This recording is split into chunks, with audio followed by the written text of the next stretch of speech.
Amigas y amigos, bienvenidos a Medioscópicos, el primer programa sobre medios de comunicación para las escuelas de todo el país. Medioscópicos es un programa que te lleva al corazón de los medios de comunicación para que sepas que atrás del cine, del diario, de la radio, de la televisión, hay un montón de protagonistas no visibles que trabajan en equipo para lograr entretenernos, educarnos e informarnos. Yo soy Luis Rubio y esto es apenas un avance de lo que vamos a tener en Medioscópicos del día de hoy.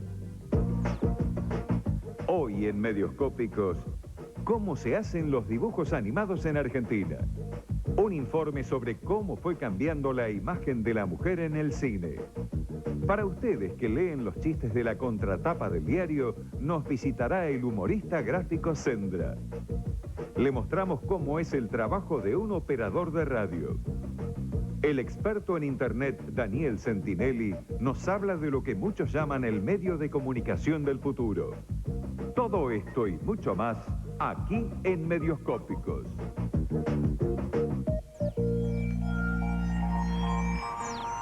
Como les contamos en los avances, muchos productores de cine, de televisión y, por qué no, de internet, utilizan el recurso de los dibujos animados. En un comienzo, las películas animadas se hacían dibujando y coloreando a mano, pero luego, con el avance de las nuevas tecnologías y la computación, esa tarea se fue simplificando. Lo que no quiere decir que sea más fácil, porque una computadora nos puede dar herramientas, pero no nos da ni talento ni creatividad. Pensemos entonces ahora cómo se hace una película animada hoy en la Argentina.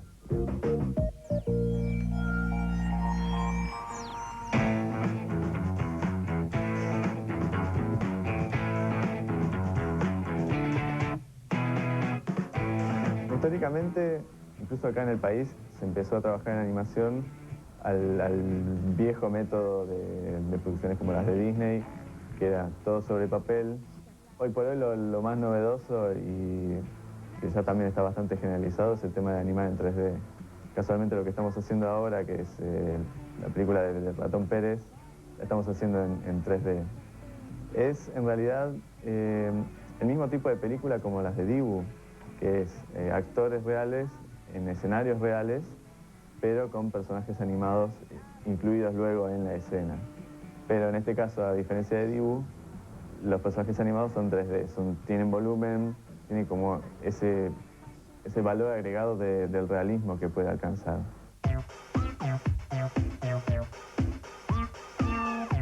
Siempre lo primero que hay que hacer para crear un personaje es dibujarlo. Y lo que se hace en este caso, como va a ser 3D, es empezar a diseñarlo en las distintas vistas, para después poder construirlo, como si fuese unos planos de un arquitecto para una casa. El proceso es prácticamente el mismo.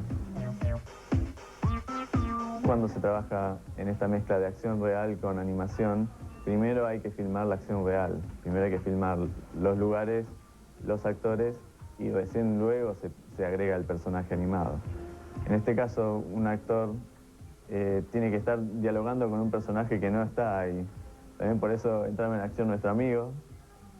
Acá teníamos de referencia a estos muñecos. Así el actor sabía en dónde estaba ubicado el personaje y hacia dónde mirar. Lo que hacemos con cada toma de la película, una vez que ya está filmado el lugar, es dibujar al personaje más o menos para ir viendo qué es lo que tiene que hacer, cómo se mueve dentro de la escena. Este es como el primer paso para ir viendo cómo tendría que ser la animación. Luego ya ponemos el personaje 3D, los volúmenes que fueron construidos antes, los vamos poniendo para ir definiendo un poco mejor el movimiento. Otra etapa es darle a cada personaje las expresiones de la cara. Si está triste, si está alegre, si está enojado. Esta es como una prueba de todas las caras que puede poner Pérez. Para que Pérez tenga un aspecto realista, se pueda creer uno que Pérez está ahí en la escena. Toda su ropa y su piel y su pelo tiene que ser lo más realista posible. Lo que es metal brilla y tiene ese aspecto de material metálico, el tramado de la tela, el aspecto del cuero, de su campera. Los argentinos creo que, por un lado, les gusta mucho ver personajes que son conocidos y que son bien argentinos. Yo creo que a lo mejor por eso pegó tanto en general García Ferré y Anteojito, Manuelita, representaban una técnica que en realidad es bastante norteamericana, bastante primermundista, como es la animación, que es bastante complicada desde lo técnico.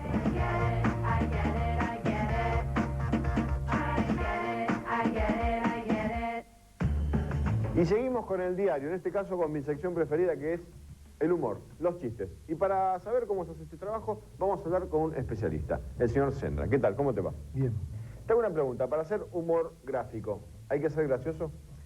Yo creo que el humor y la comicidad muchas veces van de la mano, pero que en el humor hay una cosa más expresiva, donde uno quiere decir algo y lo dice de una forma cómica. En la comicidad pura, solamente uno quiere hacer reír. ¿Un humorista gráfico nace o se hace? Yo creo que hay un aprendizaje, porque en mí, por ejemplo, fue prevaleciendo el escritor sobre el dibujante, y mis tiras de humor tienen mucho texto, y prevalece el texto sobre el dibujo. Te quería preguntar si es lo mismo hacer, resolver un chiste en un cuadro, o sea, con una secuencia de varios dibujos, o tener que ser más contundente y resolverlo en un solo dibujo. Yo creo que son dos cosas diferentes, porque en uno solo uno no tiene posibilidad, por ejemplo, de que ingrese un tercer personaje. O sea, los personajes que están planteados de entrada ya son... Es una foto, es en un Exacto, solo momento. es una foto, exacto. En cambio, en el otro hay un relato más próximo a lo que es un cuento, donde hay un principio, un desarrollo y un final. En el otro, en el cuadro también, pero ocurre todo de una forma muy comprimida, claro, y casi como un diálogo instantáneo. Digamos, instantáneo. En el otro es más como una escena teatral breve. Hay un transcurso de tiempo. Exacto.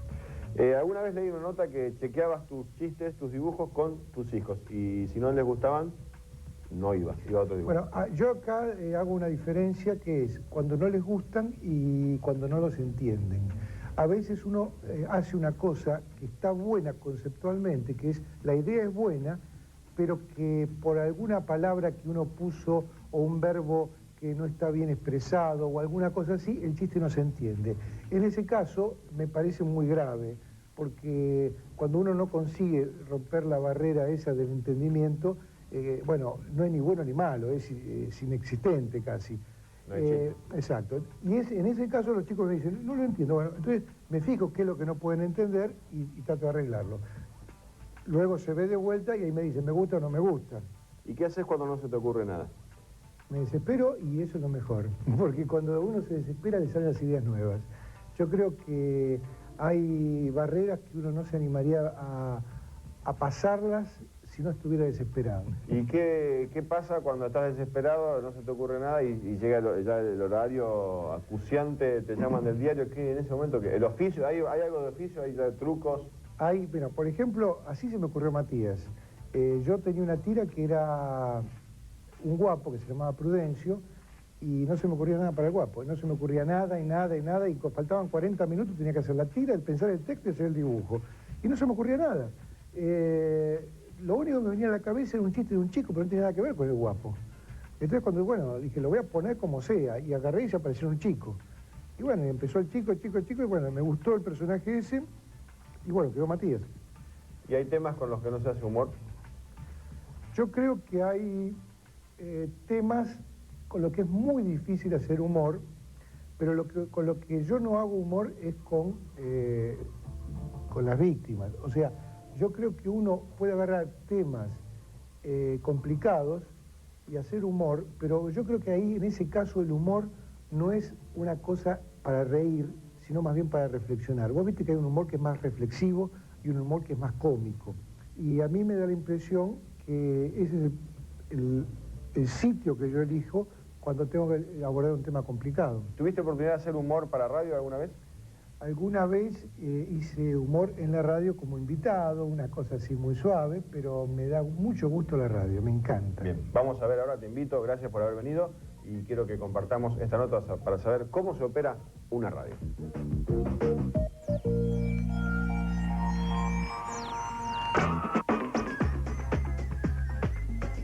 Para hacer un programa radial, trabajan productores, conductores, locutores y comentaristas. En los controles, el operador es el encargado de organizar las intervenciones y todo el material que debe salir al aire. 12 grados 5, subió levemente la temperatura para hacer un poco más agradable la tarde. Coldplay. Estoy para escuchar un poquito a Coldplay. Speed of Sound se llama el tema, ¿ya lo conocen? Yo soy Javier, yo soy operador de radio. La tarea específica del operador es mezclar las distintas fuentes de sonido que existen en una radio. Es muy importante el tema de cómo uno se relaciona entre quien está dentro del estudio y quien está en el control, entre el conductor y el operador.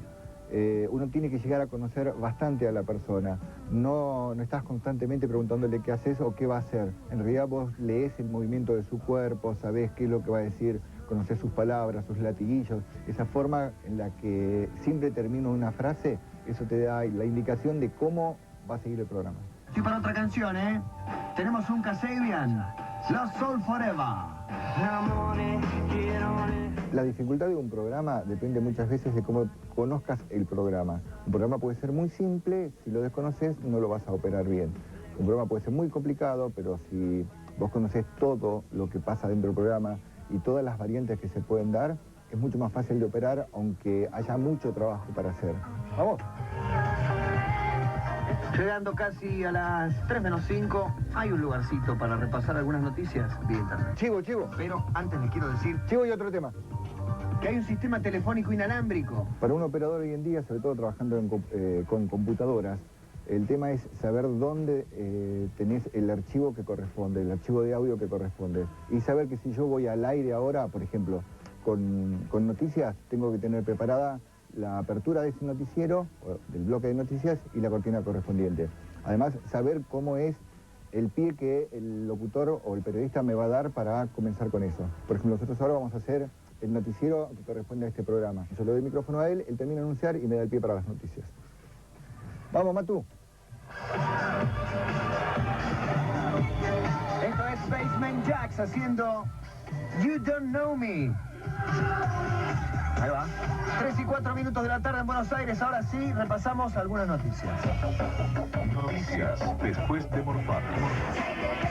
Pero no todas las radios trabajan del mismo modo. En algunas, el conductor también es el operador del programa. 5 y 6 de la tarde, esto es Ron Vagar de B52. Los peinados de ella no eran de verdad. Los de Kate Pierce son esos peinados grandes y todo. Sí, Mi bueno. nombre es Alejandro Cerviño, soy el Pollo, soy conductor de La 100. Aparte de conducir, de hablar y de comunicarme con la gente a través del micrófono, también soy el encargado y el responsable de que todos los sonidos, ya sea música, efectos, publicidades, también salga al aire en el mismo momento en el cual estoy hablando. After de La 100. La música que más te gusta sin interrupciones y así empezamos. Tengo esta. ¿Te gusta? Ahí va. Epa, me sorprendes día a día, ¿eh? Just Wanna Live. Good Charlotte. Estás en La 100. Pone música. Lo bueno de la autooperación es que uno tiene su ritmo, que uno puede manejar sus tiempos.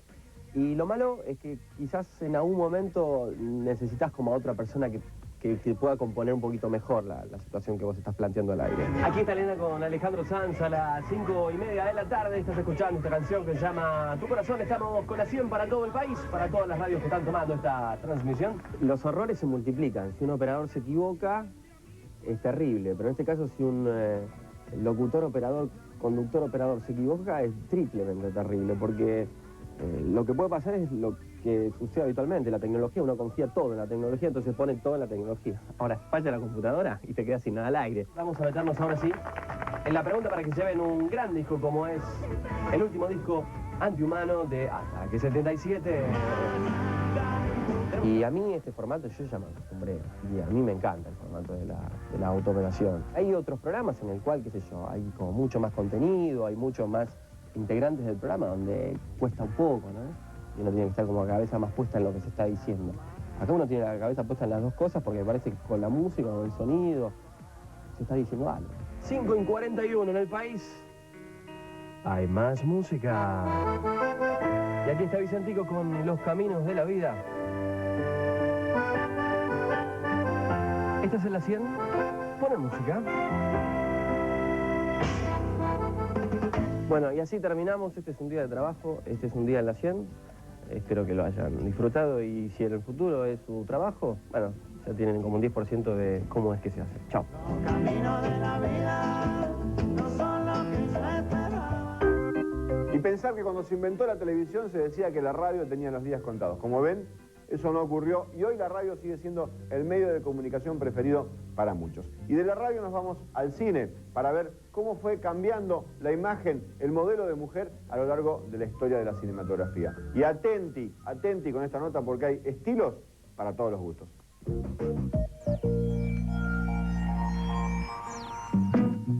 Desde las más poderosas hasta las más frágiles, desde las más enigmáticas hasta las más audaces, las mujeres son las verdaderas protagonistas de la historia del cine.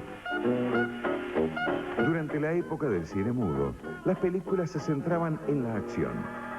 Muchas historias necesitaban actuaciones arriesgadas, consideradas más aptas para los varones. Así, las actrices de vestidos largos e incómodos cedían pantalla a los protagonistas masculinos.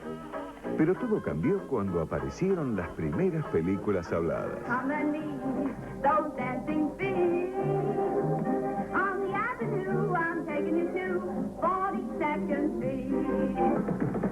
En los años 30, el modelo de mujer que se proyectaba era un tanto atrevido para la época y por momentos se animaba a enfrentar al hombre. Hay hombres que son buenos directores, pero como carzonudo hay que sacarles el sombrero. Así nacieron las primeras superestrellas del cine. Las más chicas querían ser como la pícara Shirley Temple. En cambio, las adolescentes se veían reflejadas en actrices como Carole Lombard y Judy Garland. Toto, I have a feeling we're not in Kansas anymore. Pero las artistas no estuvieron exentas del encasillamiento. Si una película requería una protagonista refinada, las indicadas eran Audrey Hepburn o la dulce y angelical Leslie Caron. Pero cuando se trataba de representar un personaje rudo y atrevido, entonces llamaban a actrices como Rita Hayworth o a la multifacética Mae West. Para bailar, nadie mejor que Ginger Rogers.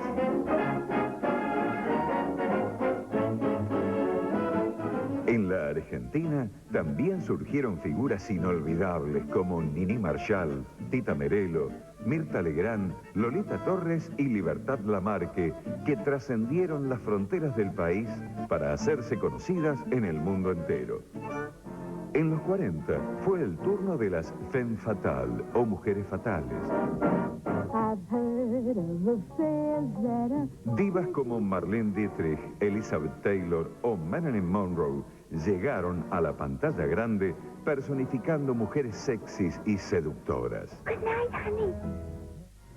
En los 50, la imagen de la mujer en el cine cambió abruptamente. Pasó a ser más sumisa y más servicial, adecuada a la paz que sobrevino a la Segunda Guerra Mundial.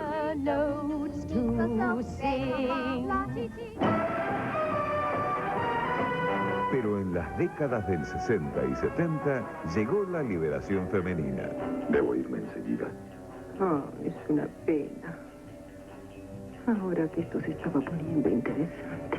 Y así como en los 70 nacieron las chicas Bond, en los 80 surgieron las provocativas chicas Almodóvar.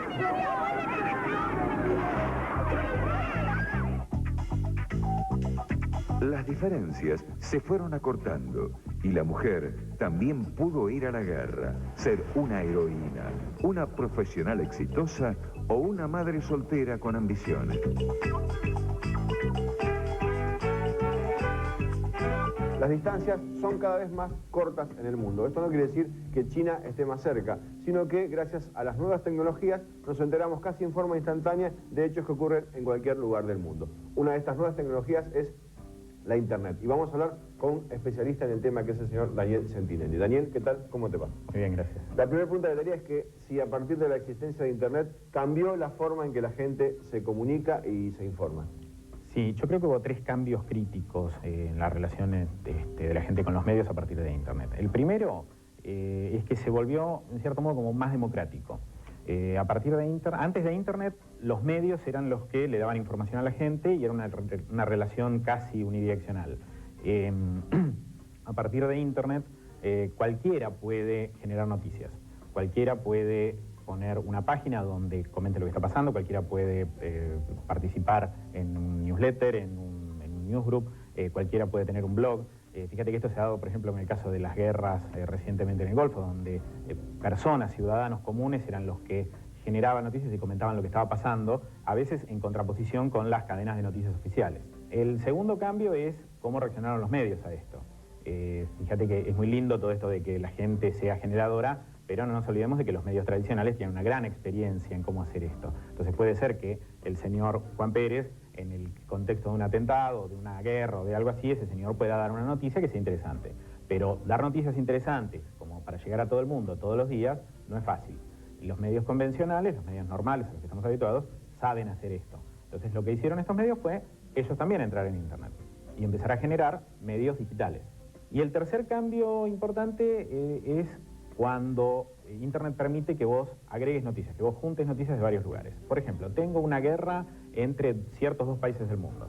Entonces puedo entrar a algún lugar donde veo las noticias publicadas por los medios del país A y del país B y del país C que está alrededor. Y voy a tener una comparación de las noticias vistas desde distintos puntos de vista. ¿Cuál es la forma más práctica, más fácil que vos recomendarías para buscar información en Internet? Sin lugar a duda, los buscadores.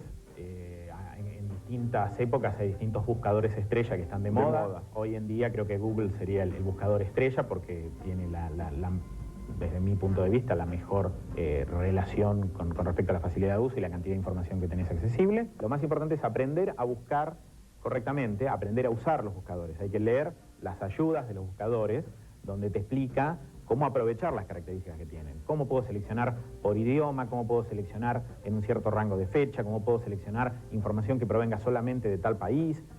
Puedo hacer un grado de selección más o menos fino, porque si no el problema es que hago una búsqueda y me llegan 200 millones de páginas con información, y tener 200 millones es lo mismo que no tener ninguna. Esa es una muy buena recomendación para los chicos que usan permanentemente Internet.